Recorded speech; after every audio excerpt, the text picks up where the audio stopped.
President Buhari's spokesperson is our guest on the program. Mr. Femi Adesina, Special Advisor to the President on Media and Publicity, joins us from our Abuja studio. Thank you for joining us. If you like, let me first start with asking you, maybe you can do a self-assessment of the trip of the President to the United States. From your own standpoint, there was an agenda set before your entourage left the country. And when you returned, would you say that based on that agenda, it was a successful trip? Thank you very much.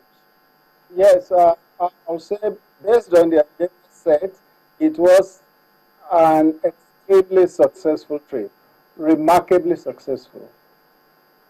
Oh, interesting. Because if we look at the items on the agenda one by one, there was security, there was anti-corruption war, and there was development of the Nigerian economy.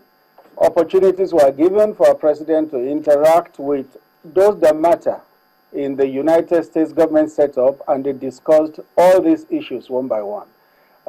It's not as if you will come back home immediately with results of those requests in your pockets. It doesn't work like that. Some of them will still be discussed in the American system, you know, that the value due process. Some will still go to Congress, decisions will be taken, but I have no doubt that a lot of positive results and benefits will come from that trip. A lot of people will say, from our attention on the issue of Boko Haram insurgency, it's something that is dear to us as a nation, that we want to get this issue off our backs as fast as we can. And we know the history that America did not sell us arms. But this time around, it doesn't look like President Buhari came home with an arms deal, did he? He couldn't have come home with an arms deal, not after a 3-4 days trip. There couldn't have been a deal if you know how the American system works. And don't forget, there is also what is called the Leahy Law in America. The Leahy Law stipulates that America will not sell weapons to any country where its troops have been accused of human rights abuse. And you know that there's something like that on ground concerning Nigerian military, whether right or wrong. So the Leahy Law, until the issues are settled, will forbid America from selling the kind of armament Nigeria needs to her right now. But we also recognize that President Buhari made a passionate appeal when he appeared at the United States Institute for Peace, and he said the United States needed to look at that issue again and consider Nigeria. So was President Buhari able to convince America to sell us arms? Yeah, it remains to be seen. You know that since there is a legislation in place forbidding such thing, when it is going to be considered, it will likely go through Congress. I'm sure it will have to go through Congress, and whatever Congress decides is what happens. But President Buhari is positive that that thing will sail through at the Congress. You know, in his speech to the Institute for Peace, he made an appeal to congressmen and women that they should please do something about the request. Apart from arms deal and military hardware that we, of course, are looking forward to get, we know that there are some of them who came in the past few months. But then, why is it necessary for us to ask for the U.S. to give us arms this time around? The kind of armaments Nigeria requires can only be gotten from that part of the world. That's just it. If you recall what the president said, he said, if Nigeria has access to those caliber of weapons, then it's going to be very easy for the war against insurgency to be won at the shortest possible time. So Nigeria does need those armaments. You were talking to us about some other things that the American government may be providing to Nigeria in terms of the fight against Boko Haram. Yes, I was responding to your question on why we needed fresh weapons. Let me refer to the speech by President Buhari at the Institute of peace. I quote part of it now. He said, "Our forces have remained largely impotent because they do not possess the appropriate weapons and technology which they could have had the so-called human rights violations not been an obstacle." And then he made an appeal. He said, "I therefore strongly appeal to both the executive arm and the U.S. Congress to examine how the U.S. government can provide us with far more substantial counter-terrorism assistance with minimum strings." So that was the issue. The president said if we had better weapons, better armament, better technology, the Boko Haram war was winnable at the shortest possible time. And he appealed not only to the executive but also to Congress. Because since you have the Leahy law in place, even the American president cannot unilaterally approve arms for Nigeria without taking it back to Congress. Oh, interesting. One will be wondering now that what has changed or what is the situation of things. What can you tell us? Because before President Buhari took over office on the 29th of May, I showed earlier the timeline of the activities of the Boko Haram insurgents from May 29 up to now. It's about 1,000 people killed, over 800 people killed. Those are the figures of people that we can, at the moment, be able to track based on the attacks that we know. But now, we saw some kind of resurgence in the activities of the Boko Haram. What will be the explanation for this?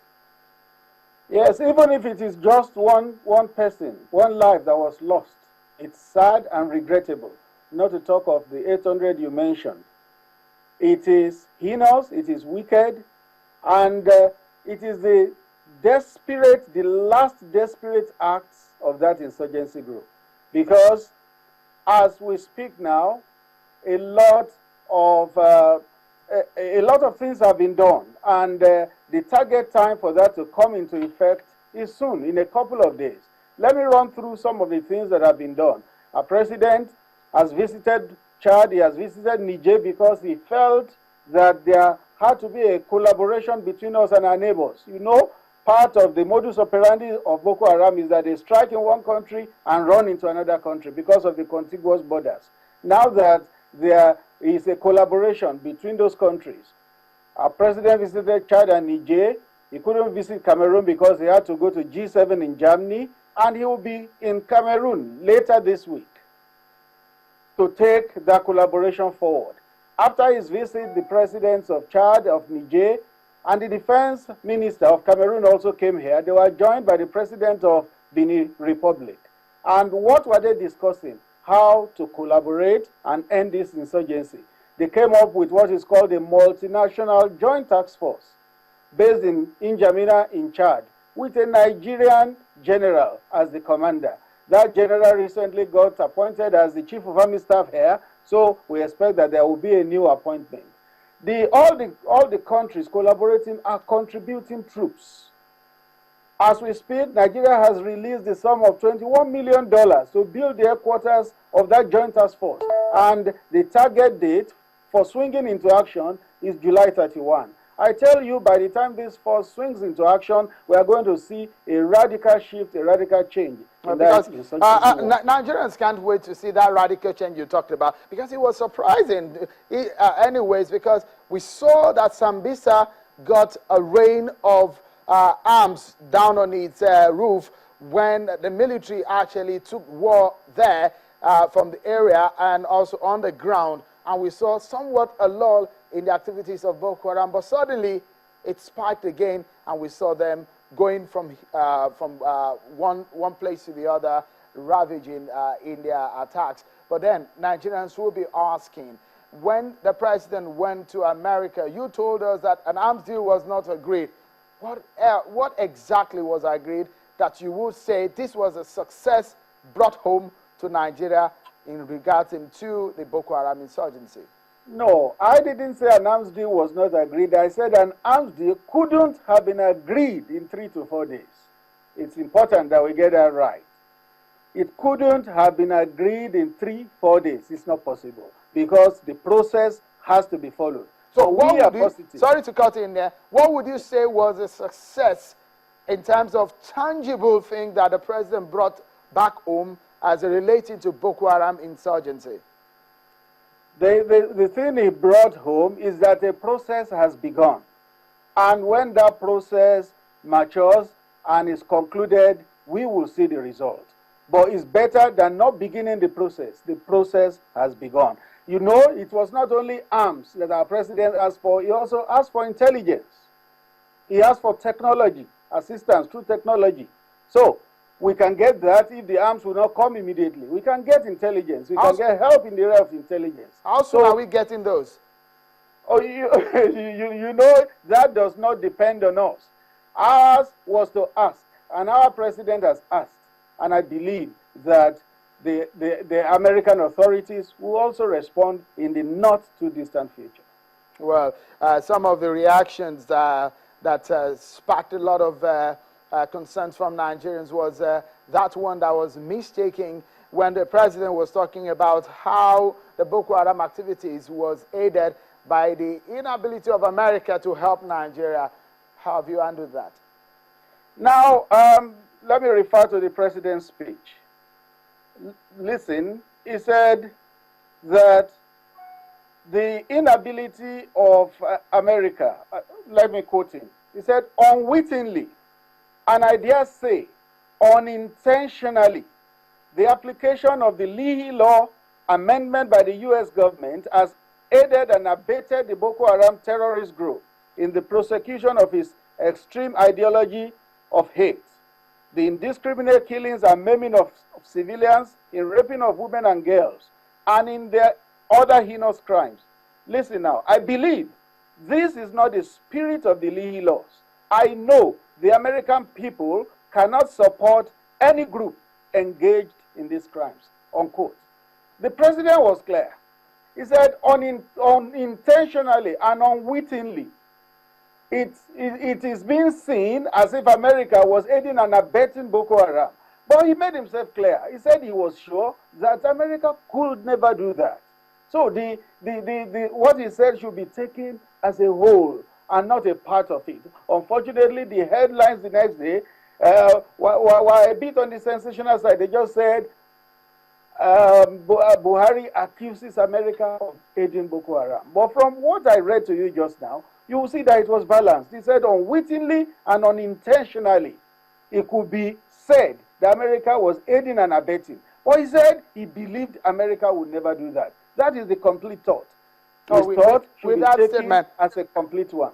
With that statement, of course, we saw some reactions from some lawmakers in America reacted to that statement. And do you think that that is damaging, or have you been able to clear that? Yes. Yes, immediately we issued a statement clearing that. And yesterday, if you read online, the same Senator Leahy, who was the champion of that law, which forbids sales of arms to any army accused of human rights violations, spoke. He spoke yesterday and he said, well, some battalions in the Nigerian army have actually been cleared to receive arms. But maybe one or two battalions are accused of human rights abuse are the ones that would not receive those arms for now. And he said the battalion that is not cleared today to receive arms may be cleared tomorrow. So that actually is a ray of hope. All right. Tell us, these allegations of crimes against humanity, the president said he was going to look into it, and I guess there was a move to investigate exactly the role of the military in this regard. What can you tell us about that? Yes, I know the process has begun and is on. Just as it was made public when that process began, when it is concluded, it will also be made public.